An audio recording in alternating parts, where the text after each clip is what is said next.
स्वागत है बेटा आज के लेक्चर में। पिछले लेक्चर में हमने देख लिया था मुस्लिम लीग की स्थापना कैसे हुई थी, ठीक है, और कब हुई थी और इसके प्रोग्राम या ऑब्जेक्टिव्स या एम्स क्या थे, ठीक है। तो ये हमने पिछले क्लास में क्या कर लिया था, वो डिस्कस कर लिया था। आज हम देखेंगे इनकी मांगे यानी कि डिमांड्स, ठीक है। तो इनकी डिमांड्स को हम दो पार्ट में बांटेंगे। पहला है इनिशियल यानी कि प्रारंभिक और दूसरा लेटर बाद के वर्षों में, ठीक है, क्या डिमांड्स हैं। तो एक इनकी बहुत ही प्रमुख मांग थी, वो थी सेपरेट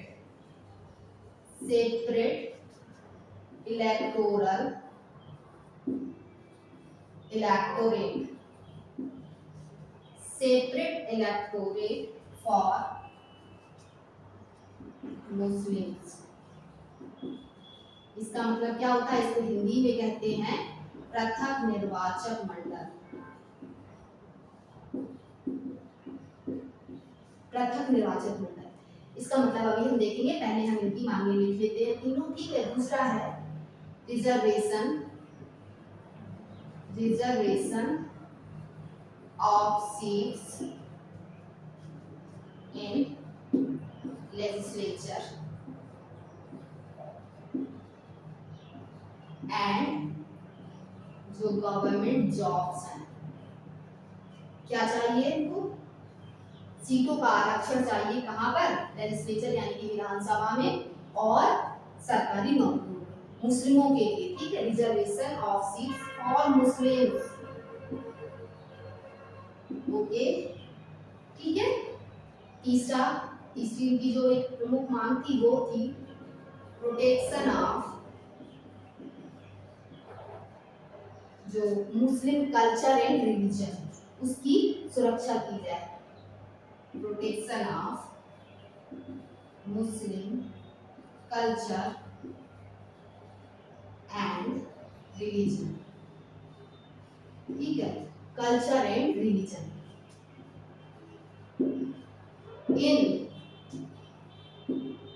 एजुकेशन,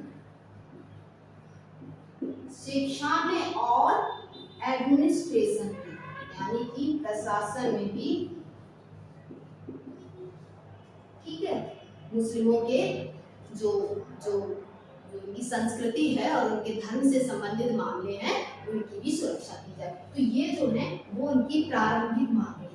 अब यहाँ पे जरा हम समझ लेते हैं, जैसे कि हमने कहा था कि सेपरेट इलेक्टोरेट क्या है।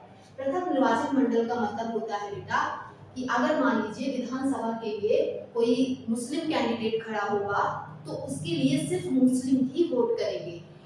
मुस्लिम अपने प्रत्याशी को, सिर्फ मुस्लिमों के प्रत्याशी ही मुस्लिम होगा और वोटर भी मुस्लिम होंगे। पृथक निर्वाचक मंडल का अर्थ ये होता है, ठीक है। अगला जो है, बाद में इनकी जो डिमांड थी वो बदल गई है। क्या 1913 का एक सेशन हुआ था मुस्लिम लीग का, जो कि लखनऊ में हुआ था। उसमें पार्टी ने क्या किया, उसमें पार्टी ने जो होम रूल या स्वशासन का जो आइडिया है, सेल्फ रूल का यानी कि सेल्फ रूल का आइडिया जो है उसको एडॉप्ट कर लिया, ठीक। और पार्टी ने सोचा कि भले ही अगर हम ब्रिटिश शासन के अधीन रहेंगे और भले ही उनको स्वशासन मिल जाए तो भी उतनी सहूलियतें नहीं होंगी, इसलिए हमें क्या चाहिए, सेल्फ रूल, मुस्लिमों के अधीन रहते हुए हम शायद इतनी सहूलियतें न मिले, तो हमें अगर स्वशासन मिल जाए तो ज्यादा आसानी होगी, ठीक है। जो कि कांग्रेस भी यही मांग कर रही थी, ठीक है। और जब दोनों की मांगे एक हो गई, कांग्रेस भी यही मांगे कर रही थी सेल्फ रूल की। अब चूंकि मुस्लिमों का भी या मुस्लिम लीग का भी आइडिया इन तरफ जा रहा है, तो क्या हुआ, पार्टी ने सोचा क्यों ना अलाइन कर लिया जाए इसके साथ, कांग्रेस के साथ। और 1916 में फिर क्या हुआ, पार्टी ने अलाइन भी कर लिया, कांग्रेस और लीग पैक्ट हो गया। कांग्रेस लीग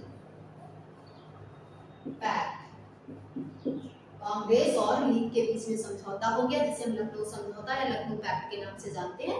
इसमें दोनों ने क्या निश्चय किया कि अब हम स्वशासन के लिए ब्रिटिशर्स से साथ होकर लड़ेंगे, ठीक है।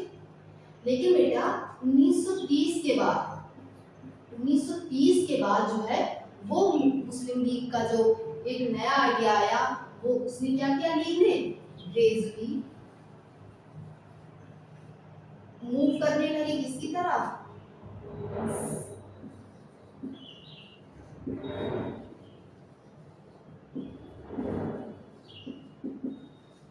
धीरे धीरे मूव करने लगे 1930 के बाद एक पृथक मुस्लिम राष्ट्र की तरफ, सेपरेट मुस्लिम नेशन की तरफ। ठीक है, पहले प्रारंभिक जो मांग थी उसमें जो है ये नहीं शामिल था, अलग से जो मुस्लिम राष्ट्र वो शामिल नहीं था, लेकिन बाद में जो है वो मुस्लिम राष्ट्र की मांग भी शामिल हो गई। ठीक है, तो ये जो है वो हमने देख लिया, ये हमारा टॉपिक कंप्लीट होता है, rise of Muslim League programme and demands. ठीक है, थैंक यू।